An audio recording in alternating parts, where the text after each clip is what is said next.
MA history സബ്ജക്റ്റിൻ്റെ third സെമ്മിൻ്റെ പാർട്ടായ social revolutions in modern world എന്ന ടെക്സ്റ്റിലെ ഫസ്റ്റ് മൊഡ്യൂളിലെ 1.2 ആണ് നമ്മൾ നോക്കാൻ പോകുന്നത്.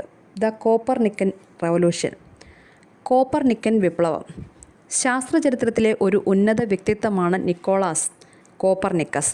അദ്ദേഹത്തിൻ്റെ വിപ്ലവകരമായ സൂര്യകേന്ദ്ര സിദ്ധാന്തത്തിന് മാത്രമല്ല, നൂറ്റാണ്ടുകളായി വേരൂന്നിയ വിശ്വാസങ്ങളെ വെല്ലുവിളിച്ച അദ്ദേഹത്തിൻ്റെ സൂക്ഷ്മമായ രീതിശാസ്ത്രത്തിനും 1473 റോയൽ പ്രഷ്യയിൽ ജനിച്ച കോപ്പർനിക്കസ് ഒരു യഥാർത്ഥ ബഹുശാസ്ത്രജ്ഞനായിരുന്നു.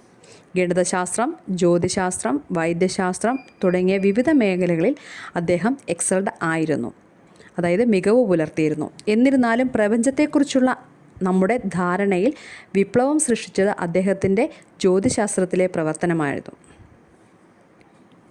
കോപ്പർനിക്കസിൻ്റെ രീതിയുടെ കാതൽ അനുഭവപരമായ നിരീക്ഷണത്തോടും ഗണിതശാസ്ത്രപരമായ വിശകലനത്തോടുമുള്ള പ്രതിബദ്ധതയായിരുന്നു. ആകാശ പ്രതിഭാസങ്ങളെ വിശദീകരിക്കാൻ പലപ്പോഴും ദാർശനികമോ വൈദ്യശാസ്ത്രപരമോ ആയ വാദങ്ങളെ ആശ്രയിച്ചിരുന്ന അദ്ദേഹത്തിൻ്റെ മുൻഗാമികളിൽ നിന്ന് വ്യത്യസ്തമായി കോപ്പർനിക്കസ് തൻ്റെ സിദ്ധാന്തങ്ങളെ നിരീക്ഷണ ഡാറ്റയിൽ അധിഷ്ഠിതമാക്കാൻ ശ്രമിച്ചു.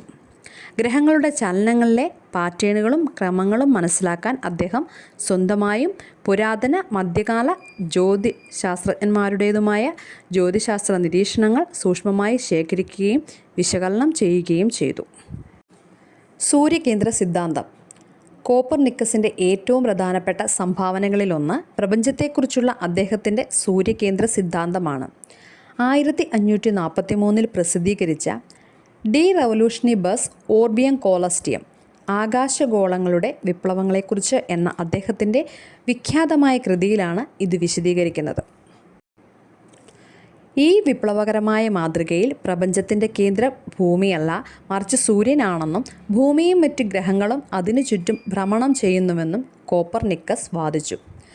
പുരാതന കാലം മുതൽക്ക് നിലനിന്നിരുന്ന ഭൂകേന്ദ്ര സിദ്ധാന്തത്തിൽ നിന്നുള്ള സമൂലമായ വ്യതിചലനത്തെയാണ് ഈ സൂര്യകേന്ദ്ര ആശയം പ്രതിനിധീകരിച്ചത്. ഗണിതശാസ്ത്രത്തിൽ അധിഷ്ഠിതം കോപ്പർനിക്കസിനെ വേറിട്ട് നിർത്തിയത് അദ്ദേഹത്തിൻ്റെ ധീരമായ സിദ്ധാന്തം മാത്രമല്ല, അതിനെ പിന്തുണയ്ക്കാൻ അദ്ദേഹം ഉപയോഗിച്ച ഗണിതശാസ്ത്രപരമായ കൃത്യത കൂടിയാണ്. ഗ്രഹങ്ങളുടെ പിന്മാറ്റ ചലനം അതുപോലെയുള്ള ആകാശ പ്രതിഭാസങ്ങളെ ടോളമിയുടെ സിദ്ധാന്തങ്ങളെക്കാൾ കൃത്യമായി വിശദീകരിക്കാൻ അദ്ദേഹം സങ്കീർണമായ ജ്യാമിതീയ വാദങ്ങളും ത്രികോണമിതി കണക്കുകൂട്ടലുകളും ഉപയോഗിച്ചു. തൻ്റെ സിദ്ധാന്തത്തിന് ഗണിതശാസ്ത്രപരമായ അടിത്തറ നൽകുന്നതിലൂടെ നിരീക്ഷിക്കപ്പെട്ട ആകാശഗോളങ്ങളുടെ ചലനങ്ങൾക്ക് കൂടുതൽ മനോഹരവും ലളിതവുമായ ഒരു വിശദീകരണം നൽകാനാണ് കോപ്പർനിക്കസ് ശ്രമിച്ചത്. Thank you.